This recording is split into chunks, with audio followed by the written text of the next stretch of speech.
নমস্কার। আমি আজকে আপনাদের সামনে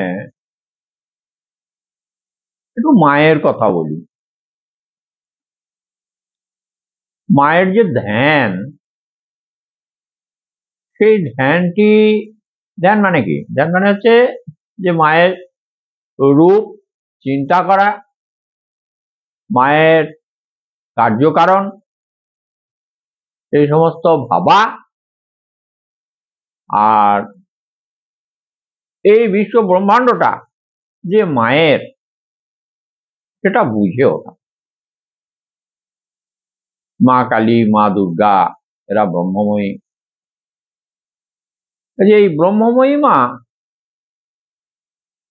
আমাদেরকে ধরে রেখেছেন। চন্দ্র, সূর্য, গ্রহ, তারা, নক্ষত্র, জীব জগৎ, হ্যাঁ, গাছপালা, নদ নদী, পুকুর, বাগান, যা কিছু রয়েছে সবই মায়ের। আমরাও তারই আশ্রিত। কাজেই তার জায়গায় থেকে তাকে একটু না জানলে মানুষ জন্মটা বোধহয় বৃথা হয়। তাহলে মা কেমন গো? না, করালাবদানাম ঘোরাং মুক্ত কেশিং চতুর্ভুজাম। মা এটা খুব বড় মুখের, হ্যাঁ, খুব বড় মুখ, করালাবদন, হ্যাঁ, ঘোরাং মুক্ত কেশিং, অর্থাৎ কেশ খোলা, হ্যাঁ, এক পিঠ চুল নেই। আবার কটা হাত? না, চারটে। হ্যাঁ, চারটে হাতে এই চার রকম জিনিস রয়েছে দেখুন। একটা হাত দক্ষিণ ঊর্ধ্ব পানিকাম, অর্থাৎ একটা হাতে মা আশীর্বাদ করছেন, একটা হাতে ভক্তি, শ্রদ্ধা, বিবেক, বৈরাগ্য তিনি আশা করছেন, হ্যাঁ, আর বাঁ হাতের বাঁ হাত ওপরে যেটা রয়েছে সেটাতে একটা খাঁড়া রয়েছে। খাঁড়াটা হচ্ছে জ্ঞান খর্ব, হ্যাঁ, জ্ঞানের দ্বারা ক্ষয় করতে হবে। কি ক্ষয় করবেন? না, পাপ খণ্ডন করতে হবে। কারণের কারণকে জানবেন, কোন কারণে কোনটা, কোন কারণে কি, আর কিসে কি। হ্যাঁ, হ্যাঁ, তাহলে কিন্তু এই কারণের কারণকে জানলে পরে প্রচুর জ্ঞান তৈরি হয়, আর এই জ্ঞানই ব্রহ্ম। তাহলে এই চারটে হাতে চারটে জিনিস রয়েছে। আর একটা হাতে, নিচেকার হাতে রয়েছে একটা কাটা মুন্ডু, হ্যাঁ, এই কাটা মুন্ডু ধরে রয়েছে, ঝুলছে। আবার গলায় মুক্তোর মালা আছে, হ্যাঁ, মুন্ড মালা আছে। তাহলে এই যে মুন্ডুমালা, এই মুন্ডুমালা কেন? এগুলো সব ভক্তের মালা, তারা অনেক বড় বড় ভক্ত, হ্যাঁ। তবুও কি হয়েছে না, ভক্তদের কাটা মুন্ডু গলায় রয়েছে, এই আবার কিরকম? না, মা তাদেরকে সঙ্গে রেখেছেন কেন? তারা অনেক বড় বড় ভক্ত ছিল। তো ভক্ত হয়েও তাদের অহংকার বৃদ্ধি পেয়েছিল, হ্যাঁ। অহংকার বৃদ্ধি পাওয়ার জন্য তাদেরকে আবার শাস্তিও ভোগ করতে হয়েছে। কাজে এই শাস্তিটা তো ভালো নয়।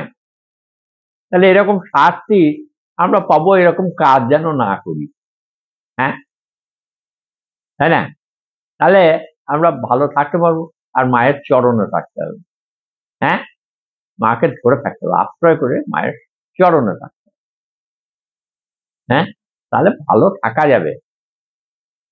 আর এই যে আমরা পুজো পাঠ যেগুলা করি, এগুলো করি কেন?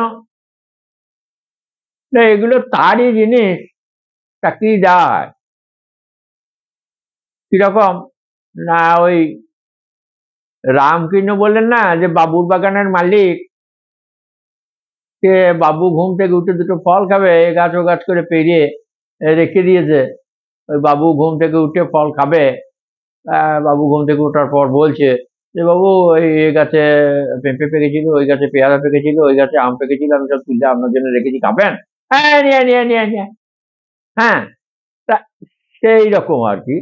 আমরা ওই ফুল, বেলপাতা, আতপ চাল, নৈবেদ্য, ওই কত কি দিয়ে আমরা পুজো পাঠ করি, যেটা অর্ঘ্য নিবেদন করি, ওগুলো সবই তারই।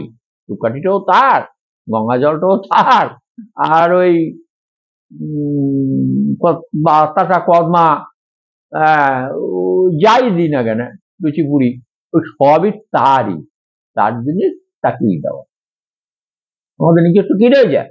নিজস্ব কিছুই নেই। হ্যাঁ, আমিও তো তার। তাহলে নিজেকে আত্মসমর্পণ করতে, আমি যখন তারই, তখন তার কাছেই থাকবো, নাকি? হ্যাঁ, বাবার ছেলে বা মেয়ে বাবা মায়ের কাছেই যেমন থাকে, তেমনি আমরা মা কালীর ছেলে মেয়ে, আমরা মা কালীর কাছেই থাকবো। হ্যাঁ, তাই তো মাকে নিয়ে পড়ে আছি, যা যেটা তাই খাই, তাই থাকি। হ্যাঁ, তা মা তো দেখি ভালোই যেটায়। হ্যাঁ, 5 দিন 5 দিন 5 রকম খাই দাই থাকি আর করি, আর এই মন্দিরেই বসে থাকি। তো অসুবিধাটা কি আছে? অসুবিধা কিছু নেই। 5 জন আসে যায়, হ্যাঁ, ভক্তি শ্রদ্ধা করে। যারা আমার এই মায়ের কাছে আসে তারা তো খারাপ থাকে না, তারা সবাই ভালো থাকে। হ্যাঁ, ও যারা এসেছে ভক্তি শ্রদ্ধা নিবেদন করেছে, আমি তাদের বলি যে তোরা আজকে বেঁচে গেলি। তা দেখা গিয়েছে যে বহু ছেলে মেয়ে এসেছে, তারা সব 10 বছর, কারু 5 বছর, কারু 20 বছর হয়েছে। তো তারা এখন সব বিরাট বিরাট কিছু হয়েছে, তারা যা চাইতে এসেছিল তা পেয়ে গেছে। হ্যাঁ, তো অসুবিধা তো কই কিছু কারো হয় নাই। হ্যাঁ, তা তেমনি মানুষ যদি এই ব্রহ্মময়ী মায়ের চরণ স্পর্শ করে আত্মনিবেদন করতে পারে যে মা আমি তোমার কাছে রয়েছি, তুমি আমাকে দেখো, তাহলে তার মধ্যে ভালো ভালো জিনিস কিন্তু জন্মায়।